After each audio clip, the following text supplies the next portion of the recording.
guys! Welcome back to GEEKAMANIA, and this part is basically, since I've been away for like 3 weeks, I've got this massive backlog of things that I should have reviewed. I was in Wales, which is a technological black hole, so there's no way I could have done this. You could have filmed yourself and then like added it to me, and then I could film myself. Technological black hole. Nothing, Really? Nothing gets in, nothing gets out. I mean, I'm surprised my Game Boy worked. What, the original brick Game Boy? Or like... No, my little Game Boy Advance Micro.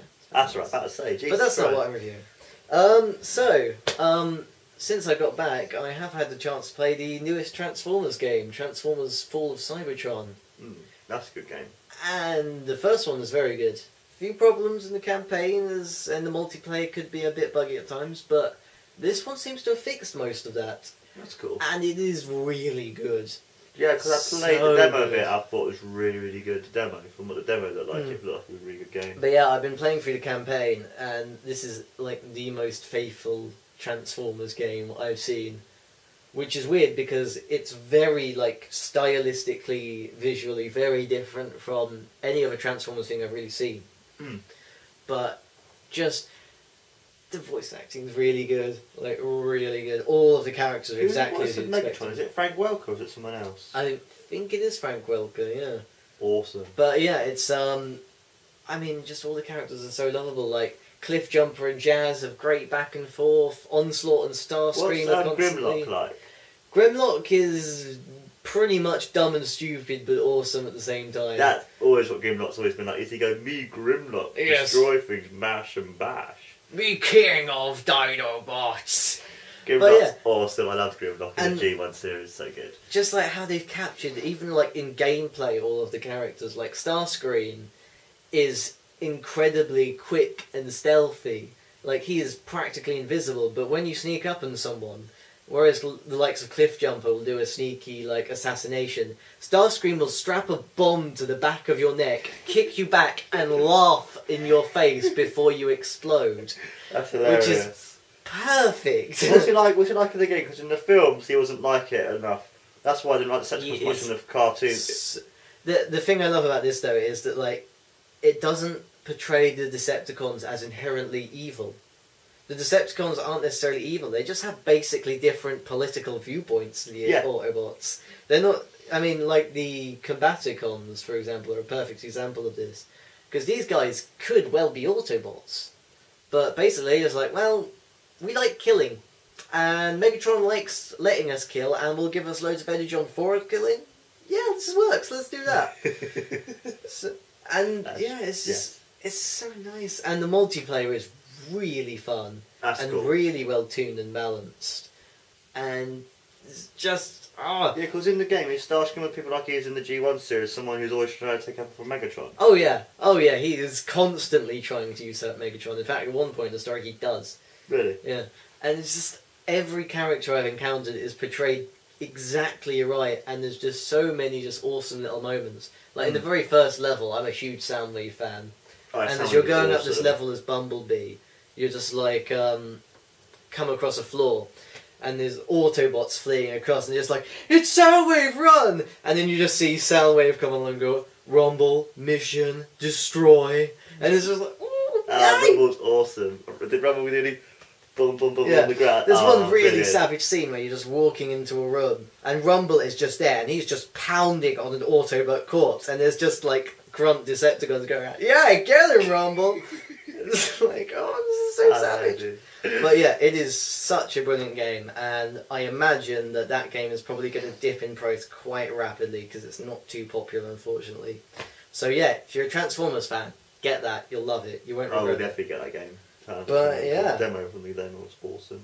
Yeah, so I would give that game like a solid 4 out of 5 stars. Easily, that is definitely a 4-star game. Nice, and isn't it made by the people who made the first one as well, isn't it? Yeah, Hyman Studios. And this is actually fairly officially canon to the series as well. Yeah, it is actually canon. Yeah, this details how they get to Earth basically.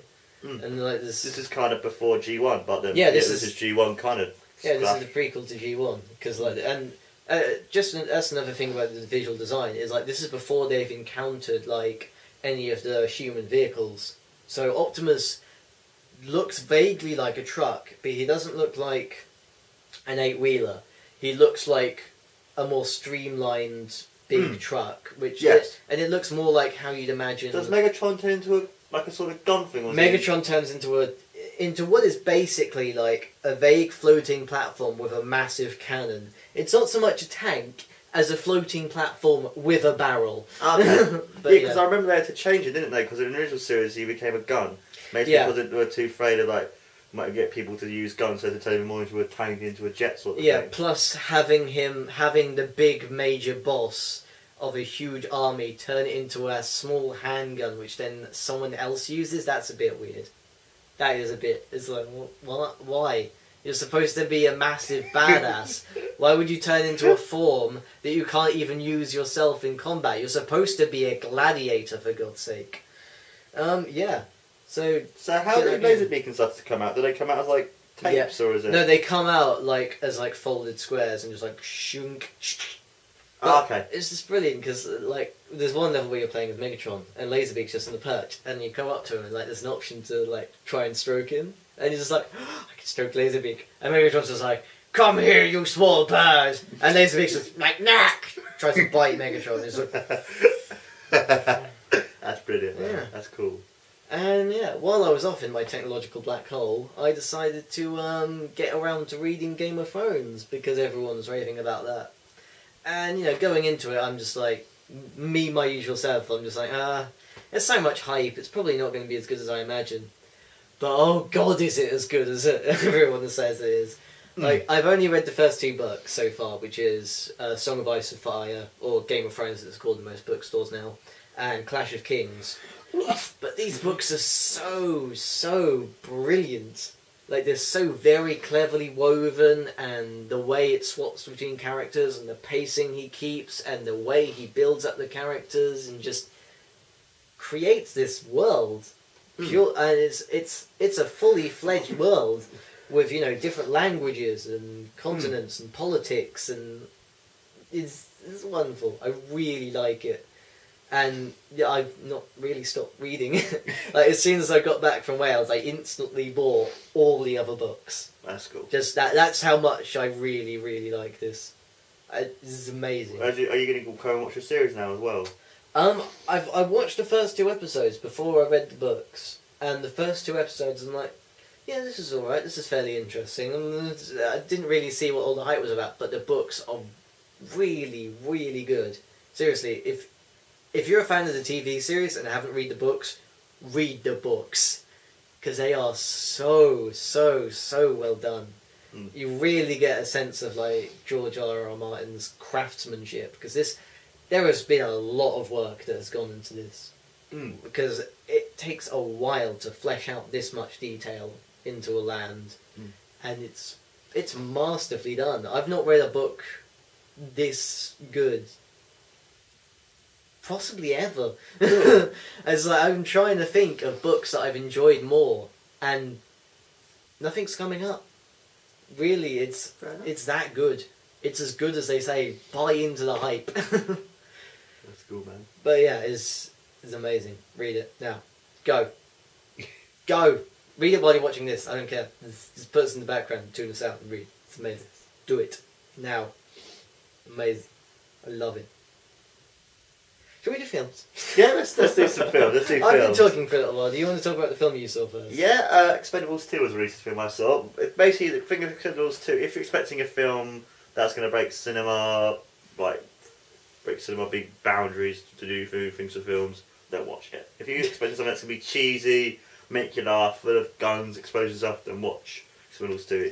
There's some bits that actually made me piss myself laughing. Well, you see that huge cast of characters. At no point you go into thinking, now this could be an intellectual masterclass into the very depths and analysis of action films. And it's Empire gave it 2 stars, but it's but they were reviewing it for what it is. For what it is, it's amazing. There's one bit where they meet Chuck Norris and they go to him. Oh, by the way, I heard you got bitten by a king cobra. He said, yeah, but after 5 days of us kissing and pain, the cobra died. It's just stuff like that. It's hilarious, and how you have Arnie and Bruce Willis argue with each other, going yippee-ki-yay and I'll be back, and then Riley goes a bit later on, where's Rambo? Just stuff like that. It's just hilarious how they get the piss on themselves. It's just brilliant stuff. It is so funny. I love So that it's film. basically just like a big old callback reference palooza to Yes. old school action films. It's just a cheese fest. If you just want a film that's full of cheese, something that you can just watch, eat popcorn, then watch that film. So it's a good, just silly, fun action popcorn film. Yeah, and sometimes you want that. Sometimes you just want to go, I don't want to think for a while. I just want to watch explosions. Also as well though, that's what the film is kind of based on. Considering it's got all those 80s and 90s action stars, like they kind of expect it to be more that sort of style, where being more like, I guess, the other sort of films like maybe Batman and stuff like that, which is more for the intellectual sort of thing. But but it's a good film though. Yeah, If you see it, and Sylvester Stallone is awesome as always. So I love that man. not always. Okay. If you ask that man to go into a class for diction, and it's right, so Sylvester Stallone, we need you to say, the rain in Spain falls mostly on the plains. The rain in Spain mostly on plains. It's not going to be amazing everything. Bless him. I know, but he's awesome though. This is fun. So, He film won an Oscar. which one was that? Rocky. First Rocky film won an Oscar for Best Movie Picture. And Fair Best enough. Screenplay as well, I think it, and Best Director, so yeah. Right, so on to what I watched. I watched The Watch. Is that any good? For a Ben Stiller movie, this was really good. Honestly, like, He's had some good Ben. Ben Stiller's had some good films. Apparently Zoolander's his best one. yeah. But for a movie, this was alright. But yeah, compared to a lot of other stuff Ben Stiller's done, this is actually quite good. And I've got quite a few laughs out of it, mainly because of Richard Ayoade. And I really like him in the IT Crowd and films like Submarine. Well, he wasn't in that, but he directed it. But Yeah. I really like his very dry sense of humour. He's quite a humble guy in person, and he's very funny in pretty much every scene he's in that film. He just completely steals it. That's cool. And it's even more wonderful than just to Jonah watch Hill and Vince Vaughn as well. Definitely. Any time he's talking, instantly it's just like, yep. Can we just have him be the film? Can we just take Ben Stiller, Vince Vaughn, Jonah Hill, just get him out, just have it him. That's all I want. More. That's cool, man. So, guys, if you're thinking of improving that film, if you're thinking of time travelling, just get rid of all the others and just make Richard Ayoade in it. That'll work. That'll make it amazing. That'll make it a 5-star film instantly. As it is, it's like 3-star, like low 3-star. It's Low alright. 3-star. It's a low 3-star. It's not quite a 2.5. I didn't dislike it, but I didn't You're really kind of saying enjoy it's as good as Batman. Let's say you said Batman was like a 3-star. You kind of say it's as good as Batman, But honestly, with the amount of enjoyment I got out of him, yeah. Yeah, come on, internet. I said it. The Watch is as good as Dark Knight Rises, in my book. Because Dark Knight Rises was okay, in general. It was average. It was an average film, and The Watch is the epitome of an average film. Let's before we start arguing, let's just carry on and go to Brave. Oh no, come on, bring it. Oh, fine. In that case, I'll go on to Brave, which is a really... Well, this is coming from a huge Pixar fanboy, admittedly. I am one of those people who will even like people who say Cars and Cars 2, I'll go, no, guys, these are actually good. It's just... And they are good. Those are good films. And Brave, a lot of people I've heard have been calling this, the worst Pixar film. I've heard it's one of those films which is basically, it's a really good film, but for a Pixar film it's not one of their best. This is the problem, is Pixar have done so many 5-star films, and then you've got Brave, which is only a 4-star film. Ah, no, this is terrible. It's still amazing! And it is so pretty. See, my eyes were just weeping almost with the beauty of this film. I mean, even better though. Even better than Brave is the Pixar short film that is before Brave and showing in theatres. Oh my god, no, really, that is the most beautiful 10-minute film I've ever seen. It is glorious. In fact, I would go see Brave just to watch that short film and then walk out again.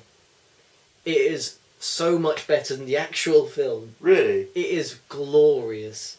Seriously, even if you're one of those people who didn't like Cars or not a big Pixar film, just go in and see that little film. I think it's called The Luna, but it's brilliant. I thought the Night and Day one was really good. This is so much better than Night and Day. This is easily like my favourite Pixar short film, instantly.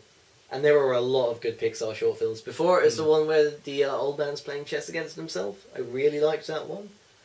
But this one is just glorious. The water effects in it are stunning. Like, absolutely stunning. But yeah, on to Brave itself. It's a good traditional adventure film. It's very much in that kind of Disney princess storyline kind of formula. And a lot of people have been using that as a criticism, but personally, I think that the protagonist, Merida, is different enough from a Disney princess, because most Disney princesses, let's be honest, are mostly in that damsel in distress role. Yeah, it's very rare that they actually like properly break out and become the protagonist of the film. And in this one, she is very much the protagonist and very much strong and individual and independent. And it's really, really nice. I mean, it's such a little, beautiful, poetic film. And the music, and the visuals, and the characters, and the whimsy, and even just like Billy Connolly's humour, and just, it's all very, very well done. I really enjoyed it. I mean, it is weaker in story than most Pixar films. It doesn't really hit most of those like heavy hitting plot points that most Pixar films do on the underlying side. Yeah. But it really is still just a really well done, simple, nice adventure. I love it. That's cool, man. It's brilliant. If you wanted the nice, like, subtle meanings, then see the short film, because that's wonderful. Just the way it subtly talks about generations and carving your own path, and it's that's nice. See cool, that man. Short film. Sounds good. If you don't see Brave, that's fine. Go see the short film before Brave. I cannot stress that enough. Ah, that was good. That was nice. Just gonna wallow and... So that's it for another segment, guys, of GEEKAMANIA. We've reviewed stuff. Guys. Yeah. So yeah, as Mark and Ben, GEEKAMANIA. See you later.